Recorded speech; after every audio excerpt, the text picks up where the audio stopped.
Fogyasztanak drogot az osztálytársaid? Nem, csak füveznek. Ez egy józsefvárosi diáklánnyal folytatott beszélgetésben hangzott el.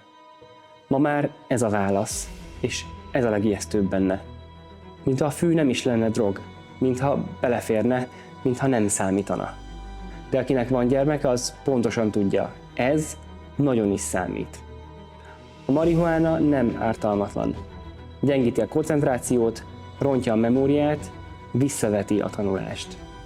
Ráül a fiatalokra és észrevétlenül sodorja őket a lejtő felé.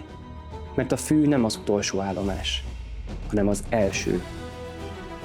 A drogot támogató civil szervezetek, a szórakoztatóipar és a média mára normalizálták a füvezést. Tolnak bennünket a legalizáció felé. És a Tisza párt mit tesz? Csendben asszisztál hozzá. De mi nem asszisztálunk. Mi nemet mondunk a fűre, nemet mondunk a kapudrogokra, és nemet mondunk arra a jövőre, ahol a gyermekeinket megtanítják, ez még belefér. Nem fér bele. Zéró tolerancia kell. Mindenkit meg kell védenünk a drogoktól. Ez nem politikai kérdés. Ez a jövőnk.